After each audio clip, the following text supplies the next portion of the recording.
the modern slavery has one disadvantage, and that is that the old slavery, which was physical slavery, you had to provide a shelter and some food for the slaves. But now this system is set up in a way that they don't even need to provide a shelter or food for the modern slaves. So any take on that, guys? I don't. It would be termed debt slave or wage slave. You know, once they get you into the rat race, so to speak, you're paying. You know, and it's also it's when somebody's getting ripped off, another person is, you know, making a fortune. Exactly. So that's the system. Yeah, they made it in a way that somebody's misfortune is money's not destroyed, value's not destroyed. It's a transfer of wealth. Yes. But you know, like they were saying about the World War II, you know, it's like they're getting the rats, you know, all enraged, you know, and excited, you know, to fight over that last bit of food, and you know, with the thought of a major war, everybody might, you know, clamor together and say, oh, you know, war will save us, you know, war will give us jobs, you know, yes. war economy, you know, yes. and it's like, and at the end of the day, it's so compartmentalized that the very rich will benefit from war, and you know, there's so much automated manufacturing that, you know, it could be never-ending war this time. Exactly. And the other thing is that when you see the corruption of human beings, when you see the corruption of the love to the money and greed, you automatically come to the conclusion that, oh, the money should be basically socialized, so there wouldn't be any corruption, there wouldn't be any. That's again, you're dealing with money, you're dealing with basically you haven't improved anything. Basically you're still talking about the same system, but instead of, let's say, money in the hands of the capitalist elites, money would be in the hands of the red elites, be it in the Moscow or Beijing. Doesn't matter where, because as long as you are the member of the party and the leading party, you would be maintained much better than normal people. And yes, one other thing I wanted to say was as the gap between the rich and poor grows, you know, we know that, yes. you know, all of us here know that the middle class is, you know, just being wiped out. That's who's really being, you know, instead of Robin Hood robbing the rich, no, Robin Hood is robbing the middle class, and you know, absolutely. while we're fighting over the, you know, the poor getting this and the yes. middle class getting that, the rich are, you know, just, you know, saying, oh, you know, look the other way. But as that gap grows, we will draw closer towards, you know, some sort of major, you know, sure. history will repeat itself. That's what happens when, you know, there's that big gap between the rich and the poor. Yes, exactly. And Jennifer, any take on that? No, I think he's right. I just wanted to add up one more thing, and that is the question, what money does for us. Money by itself doesn't have any kind of conscious, or it's just a tool. Not ours anyway. Yes, yes, and it's just a tool. I guess China was the first I'm talking about ancient China, not the communist China. Ancient China was the first country that they basically used money as a tool. And it was a good tool because it protected their caravans and even European caravans coming from Rome or Italy, today's Italy, to China and vice versa. Ancient Persians used it in form of the gold coin, and they did the same thing, you know. That would be a golden derrick. Yeah, golden derrick, by the way. But money by itself it's not a bad thing, but I want to ask you one thing. Let's say if God forbid really the WW3 happens tomorrow on our planet, what would be the use of gold or money? How do we want to feed our children? I don't have any kids, but I'm talking about generally. How do we want to feed ourselves and our family with gold or money? What we human being forgot is that money represents resources.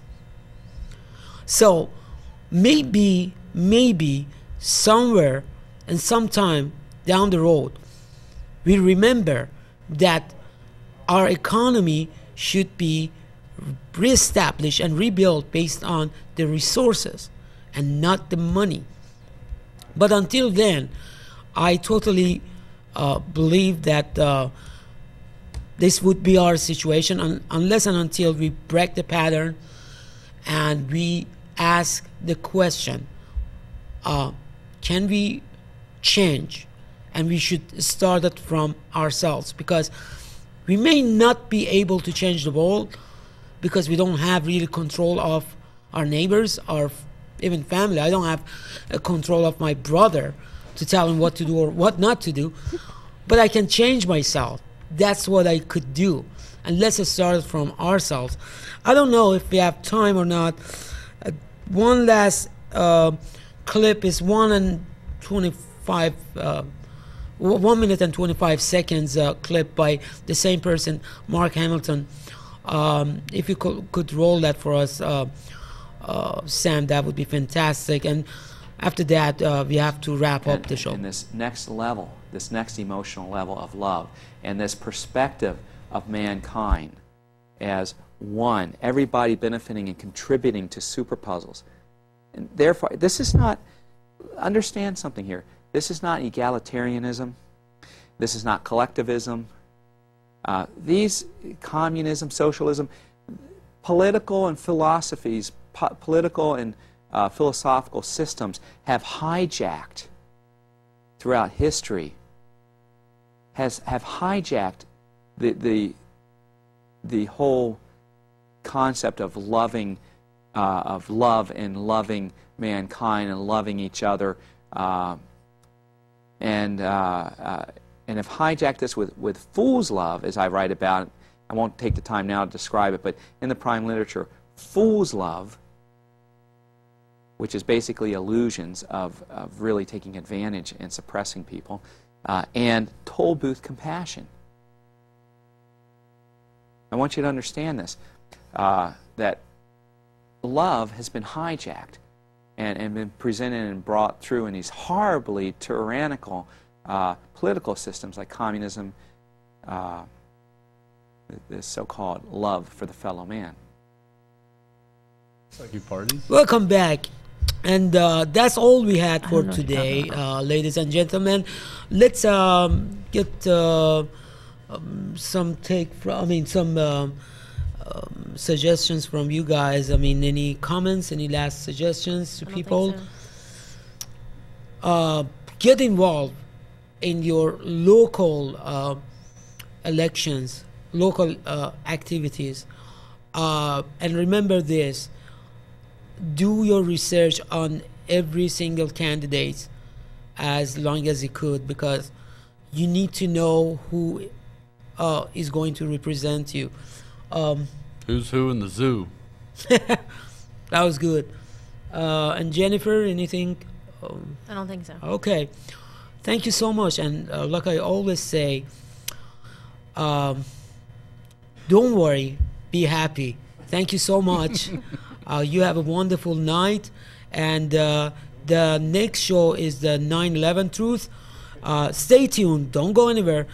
Stay right there, because they are going to give you the information that they don't want you to know about 9/11. Thank you so much, and have a wonderful night.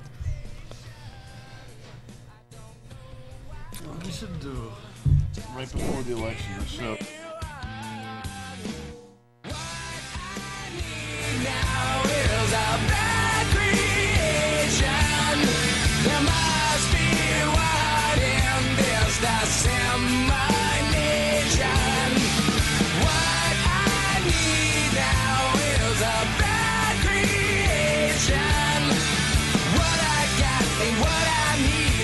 that's my inspiration. Do we have pie? You will always have a special place in my heart and in the New World Order. Mandy, I'm getting presents in the New World Order! Mrs. Claus said so!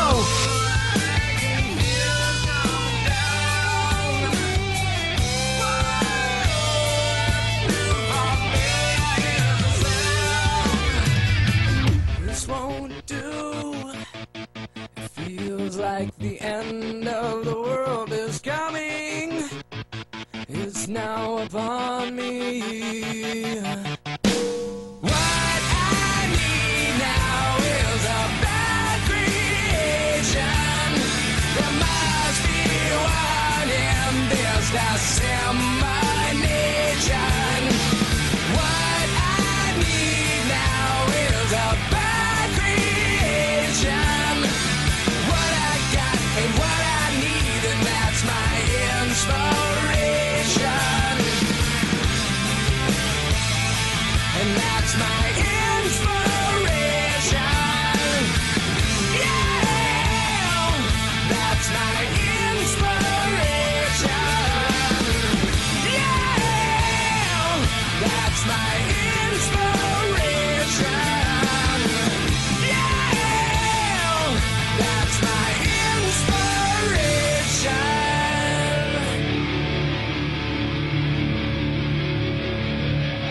We're not trying to freak out the country, but we can't help but feel a little freaked out by this. Yeah, you're getting it. Yeah.